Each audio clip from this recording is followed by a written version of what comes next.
আপনাকে ধরেন কেউ বন্দুকের মুখে জিম্মি করে রেখেছে। আপনার জীবন এখন সুতোর উপরে ঝুলছে। স্বাভাবিকভাবেই আপনি কি করবেন? সে মানুষটাকে ঘৃণা করবেন, তাই না? পুলিশ এলে চাইবেন যে যেন ওই অপরাধীটার শাস্তি হয়। কিন্তু যদি উল্টাটা ঘটে, যদি পুলিশ আপনাকে উদ্ধার করতে এলে আপনি পুলিশকে শত্রু মনে করেন, আর ওই অপহরণকারীকে আপনি মনে করেন যে বাঁচানোর জন্য নিজের বুক পেতে দিচ্ছেন। শুনতে পাগলামি মনে হচ্ছে।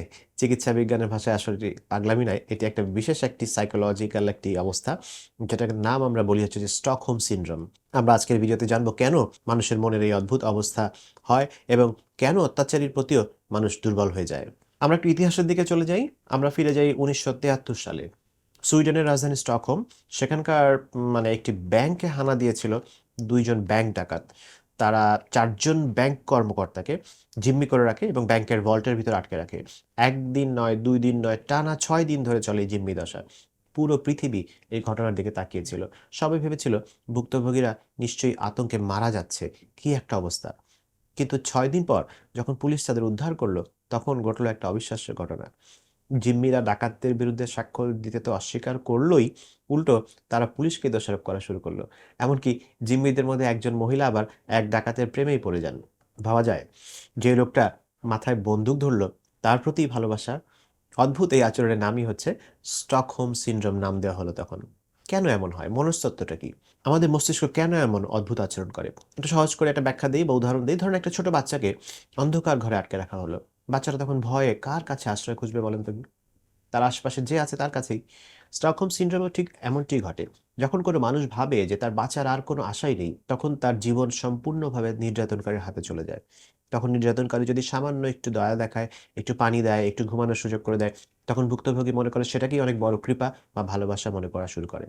এটা আসলে আমাদের মস্তিষ্কের একটা সারভাইভাল মেকানিজম বা টিকে থাকার জন্য একটা কৌশল। অবচেতন মনে ভুক্তভোগী ভাবে যে আমি যদি ওর মন জুগিয়ে চলি, তবেই আমি বাঁচব। আর এই মন জোগানোর চেষ্টাই একসময় মিথ্যা ভালোবাসায় রূপ নেয়। আমাদের আশপাশে কিছু উদাহরণ আছে কিন্তু। আপনি হয়তোবা ভাবছেন যে, "ধুর! আমি তো আর ব্যাংক ডাকাতির কবলে পড়ছি না। আমার এসব জেনে কি লাভ?" লাভ আছে। কারণ স্টকহোম সিনড্রোম শুধু কিডন্যাপ বা জিম্মি করলে হয় না। এটা আমাদের খুব কাছের, এমনকি আমাদের বেডরুমে ঘটতে পারে। যেমন ধরুন ডোমেস্টিক ভায়োলেন্স বা পারিবারিক নির্যাতন।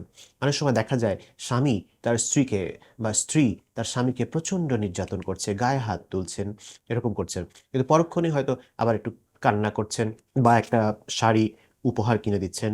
ভুক্তভোগী তখন ভাবেন আসলে মানুষটা খারাপ না। রাগের মাথায় মেরে ফেলেছে। রাগের মাথায় এগুলো করে। কিন্তু আমাকে তো ভালোবাসে। তারা দিনের পর দিন নির্যাতন সহ্য করেও ওই সম্পর্ক থেকে বের হতে পারেন না। উল্টো কেউ সাহায্য করতে হলে তাকেই শত্রু ভাবেন। এটাও এক ধরনের স্টকহোম সিনড্রোম। সাহায্য চাইতে এসেছেন, কি করবেন এরকম আমার কাছে এসে বিবরণ দিচ্ছেন। কিন্তু আবার প্রচণ্ড ভালোবাসছেন। তাকে ছেড়ে আ আপনি যেতেও চাচ্ছেন না। যখন এরকম একটা আমরা অনেকে উপদেশ দেয় যে এই টক্সিক রিলেশনশিপ থেকে তো বের হওয়াই ভালো। তিনি এটা মানতেই পারেন না। অনেক জনপ্রিয় গল্প বা সিনেমাতেও কিন্তু আমরা এরকম দেখেছি। সেই যে ডিজনির বিখ্যাত cartoon 'beauty and the beast' এর কথা মনে আছে? বেলা নামের একটা মেয়েকে বিস্ট বা পশুটি আটকে রাখে। কিন্তু পরে সেই জিম্মিকারী পশুর প্রেমেই পড়ে যায় বেলা। আমরা এটাকে আ রোমান্টিক গল্প ভাবি, কিন্তু মনোবিজ্ঞানীরা বলেন এটি আসলে স্টকহোম সিনড্রোমেরই একটি রূপকথা। তাই শেষ করার আগে বলি যে স্টকহোম সিনড্রোম কোনো পাগলামি নয়। এটি চরম ভয়ের পরিস্থিতিতে মানুষের মনের একটি অসহায় প্রতিক্রিয়া।